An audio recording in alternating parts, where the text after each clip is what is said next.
Good morning, good morning, good morning. This is Dr. Camp signing on, and I am coming on with a message that the Lord has given me, and I want to share it with you. So, the message is called Do Not Give Away Your Power, or you can say, Stop Giving Away Your Power. And this message is coming from 1 Kings chapter 13. And this message was about a young prophet who went to a city. The Lord sent him to a city to talk to the king. He prophesied to the king, and he told the king what the Lord was going to do to him. So the king reached his hand out towards the prophet, and his hand got stuck in it like that, just stuck, being reaching it out to the king, to the prophet. And the Lord allowed him to restore the king back, his hand to come back. Because the king said, "Can you please, ask the Lord to restore my hand?" Well, he said, "Can you restore my hand?" And he did. He restored his hand. And so then the king said to him, "Well, come back to my house with me, and let's eat bread and drink water." And the young prophet said to him, "I can't go back with you because the Lord told me not to eat bread or drink water or even go back this way." So the king says, okay, he let him go. So as the prophet was walking, an old prophet heard about what had happened.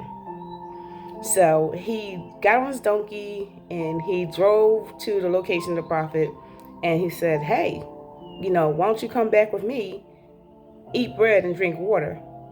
So the young prophet said to the old prophet, "No, the Lord told me I can't do that. He said not to eat bread, drink water, or go back in the same way."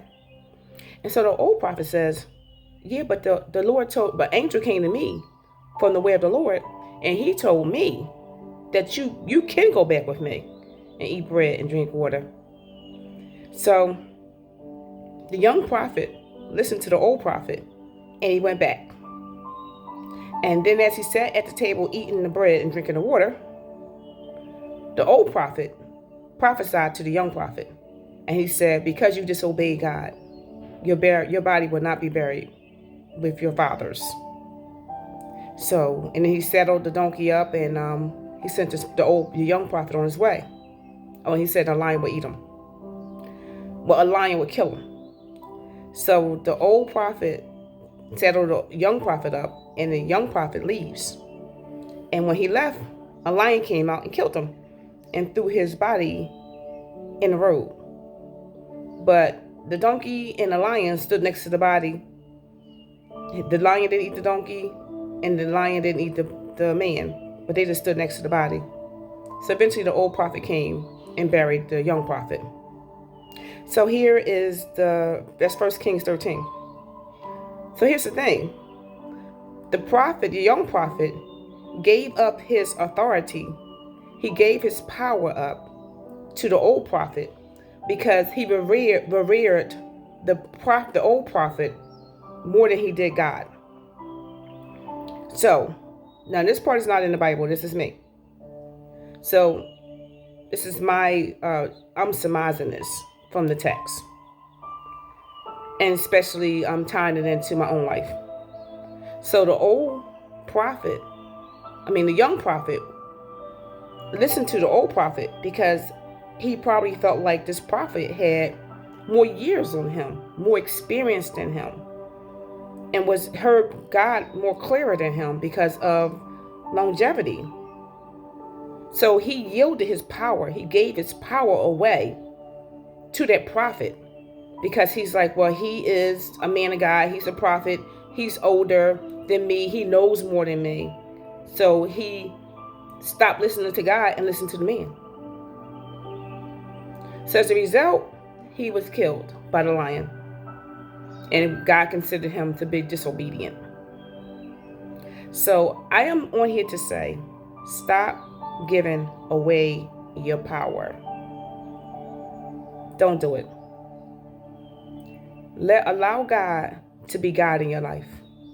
Allow God to speak to you individually and listen to him and do as he tells you to do. Man, I don't know why the old prophet lied to him, and we'll never know why people do what they do. We'll never know why we do what we do. But the bottom line is that the old prophet lied to him, and your young prophet gave up his authority to him. So the message today is stop giving up your authority. Listen to what God is telling you. If you're wrong, God will correct you, but let God correct you. So listen to God. That old prophet got that young prophet killed. And the young prophet was killed because he yielded his authority. Because the man was older, he was seasoned. He wasn't even his pastor. He didn't, he wasn't nothing to him. He was just a old prophet that walked up to him and said that, God talked to him. So he just yielded everything to him because of that. So don't give up your authority. If God is speaking to you, listen to him. You can have a personal relationship with God outside of man. You don't have to feel like somebody got to always tell you that God said something. We find ourselves in dire places that we shouldn't even be in because we don't believe that God talks to us. But he does. He talks to us. He loves us. He speaks to us individually. He cares about us. And he's sharing his heart with us individually. You do not always need somebody to tell you if God said that. Build and learn your patterns of how God speaks to you. And stop yielding your authority to man. I hope this message has helped you because it certainly has helped me. When we give a message out to somebody, it's always a message that starts with us first. You cannot give out something that was not first given to you. So, learn how God talks to you and do what God says to you. He tells you to do. And stop giving away your authority. God bless you. This is Dr. Camp signing off.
God bless you.